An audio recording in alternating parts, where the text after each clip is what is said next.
اعتقد ان جيل التسعينات هو اللي هيبقى فاكر الفيلم ده. فشي جلام عملوا تعاون مع ذا ماتريكس عشان يفكرونا بايام زمان. بصوا حتى الفايب بتاع الباكجينج.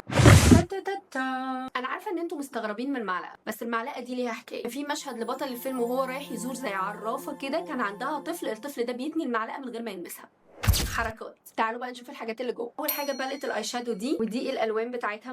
ده كده افتح لون، اللون البني، الشمر والاسود. دول 3 الوان شمر تانيين. هاخد اول حاجه اللون البني ده، هحطه على جفن العين كله. هاخد اللون الاخضر ده، القمعه بتاعت اللون الاخضر حلوه قوي. هاخد اللون الاسود، هموهه كده على العين من فوق. هموت وافتح التليفون ده. اعتقد التليفون ده ديانا مش هتسيبهولي في حاله. المفروض ان هو فيه درجتين بلاش. هاخد الدرجه الفاتحه وفاتح قوي يكون مش موجود. تعالوا نجرب الدرجه التانية. دي باينه شويه.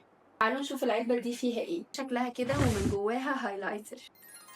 شايفين؟ بس هو حرفيا جليتر. عندنا كبسولتين كده لونهم احمر وازرق. تعالوا نشوف ايه دول. ده شكلهم كده ليب بالم شفاف. باقي غير الاربعه دول اللي تقريبا ليب جلاس. دي اول درجه اسمها ريلودد. تانية نوت شويه على بني. ده جلاس شويه على بينك. اخر درجه شويه على بيربل. كلهم ليب جلاس. بحب الباكجز دي بس عشان شويه اللعب بالالوان.